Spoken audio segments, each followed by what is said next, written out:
मुख्यमंत्री नीतीश कुमार लगातार योजनाओं का उद्घाटन और शिलान्यास कर रहे हैं, क्योंकि आचार संहिता लगने के बाद सभी कार्यक्रम रुक जाएंगे। विभागों की योजनाओं का उद्घाटन और शिलान्यास के साथ नियुक्ति पत्र का वितरण भी मुख्यमंत्री लगातार कर रहे हैं। और इसी क्रम में सीएम नीतीश कुमार ने बीसीडी और बीएसबी सीसीएल के क्रियान्वित 21 विभागों के 132 योजनाओं का उद्घाटन और शिलान्यास किया।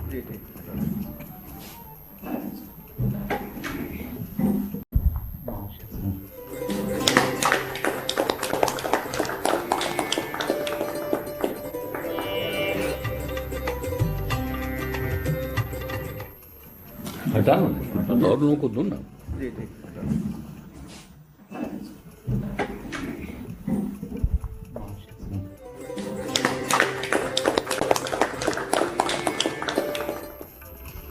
और इस बीच पटना से बड़ी खबर है, जहां जेडीयू विधायक नरेंद्र नारायण यादव ने नामांकन किया है। बिहार विधानसभा उपाध्यक्ष पद के लिए नामांकन किया गया। सीएम नीतीश कुमार और दोनों डिप्टी सीएम भी इस दौरान मौजूद रहे हैं।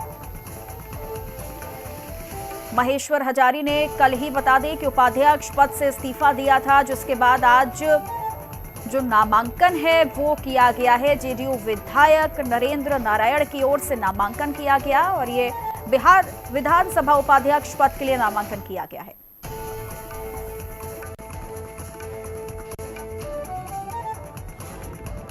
देखिए, जहाँ तक जिम्मेदारी मिली है उसको मैं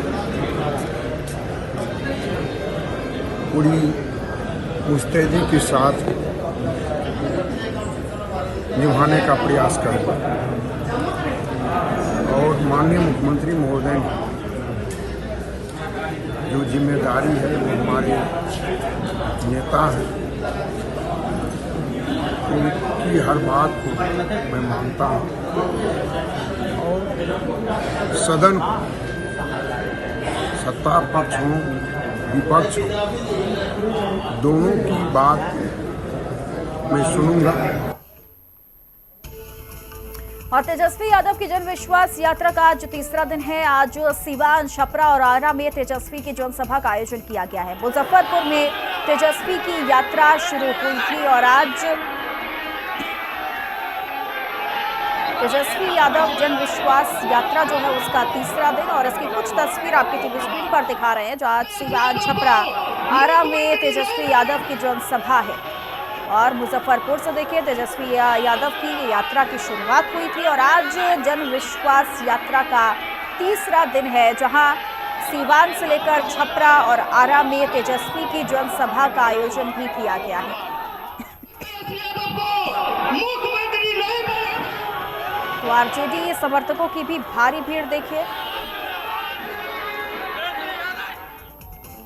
बिहार के पूर्व मुख्यमंत्री तेजस्वी यादव की जन विश्वास यात्रा पर केंद्रीय मंत्री गिरिराज सिंह तीखा हमला बोले हैं। उन्होंने कहा कि जो जन विश्वास यात्रा निकाले हैं वो परिवार विश्वास यात्रा निकालते तो ज्यादा बेहतर होता। जो व्यक्ति आज तक परिवार से बाहर ना निकला हो और आरोपों में घिरा रहा हो, वो क्या जन विश्वास यात्रा निकालेगा। ये पूछिए, जो जन विश्वास यात्रा निकाल रहे हैं, लालू जी हों, तेजस्वी जी हों, ममता जी की तो राज्य है।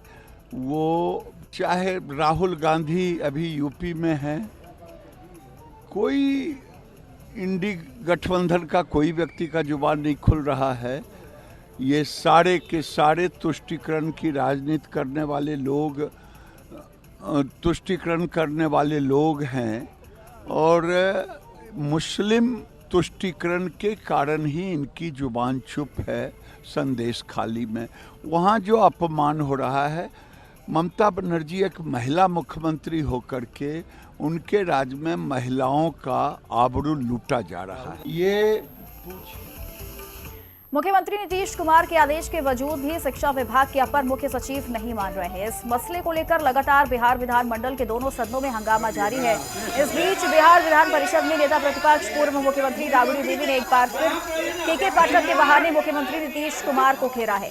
राबड़ी देवी ने कहा कि केके पाठक का कोई अधिकार नहीं है कि किसी भी विश्वविद्यालय के वीसी को बुलाकर बैठक करे। वह अधिकार सिर्फ महामहिम राज्यपाल का होता है। मुख्यमंत्री को तय करना होगा कि के पाठक की कार्यशैली कैसी हो।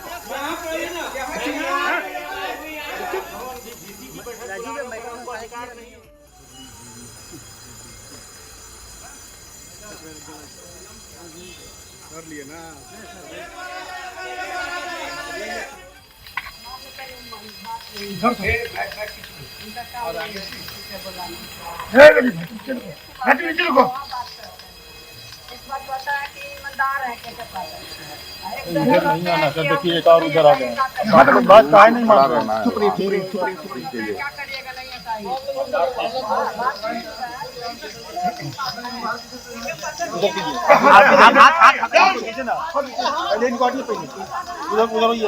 आपका देखिए गंवार आ गया हम लोग खुद बात होंगे।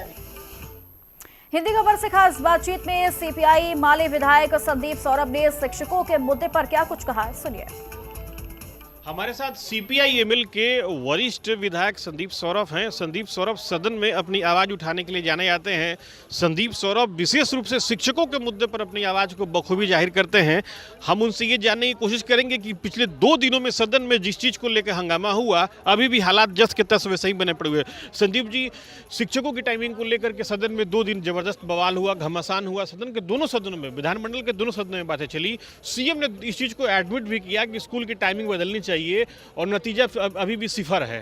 क्या कहना चाहेंगे आप? देखिए, पूरा देश देख रहा है, बिहार की जनता देख रही है कि बिहार विधानसभा के अंदर 2 बार लगातार 2 दिन तक मुख्यमंत्री एक बात की घोषणा करते रहे कि 10 से 4 ही चलेगा स्कूल।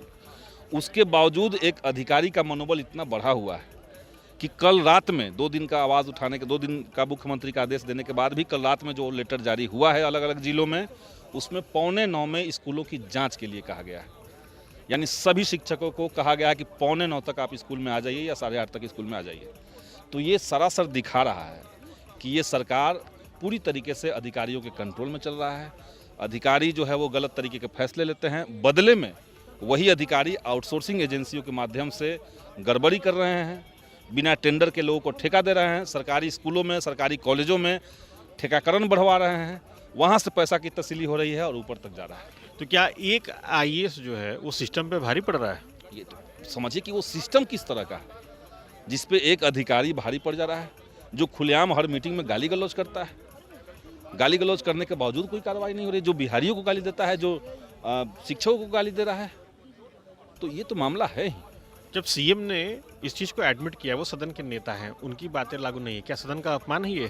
सदन का अपमान है, पूरे बिहार के शिक्षकों का अपमान है, जिनको लग रहा है कि पूरा मुख्यमंत्री हमारे पक्ष में, तब भी एक अधिकारी के चलते हम टॉर्चर हो रहे हैं। और जितने गलत तरीके के फैसले लिए गए हैं, मैं तो यही मानता हूं कि शिक्षा विभाग में पहले के जो नियम थे, उन नियमों को सख्ती से पालन करवाने के अलावा के पाठक के द्वारा जितने नए फैसले हुए हैं, उन सारे फैसलों में या तो अलोकतांत्रिक उनका बिहेवियर झलकता है, या तो वो गैर संवैधानिक है, या तो वो टीचर के प्रति शत्रुतापूर्ण भाव से लिया गया निर्णय है, और सारे निर्णय गलत हैं। मैं आगे 2 दिन घमासान हुआ, लगातार 3रा दिन है। अब आप और आपकी पार्टी क्या करेगी? आज अगर मुख्यमंत्री रहेंगे तो हम लोग आज भी उनको कहें कि ये लेटर है, आप देख लीजिए और क्या करना है आप समझिए। ठीक है, तो ये देखा, जैसे संदीप सौरभ ने स्पष्ट रूप से कहा कि लगातार 2 दिन इसी मुद्दे पे बात हुई, लेकिन नतीजा सिफर है। और आज सदन में फिर वो सीएम के सामने उस पत्र को जारी करेंगे जिस पत्र को सीएम के सदन में दिए गए बयान के बाद फिर जारी किया है। सुजीत कुमार, हिंदी खबर, पटना।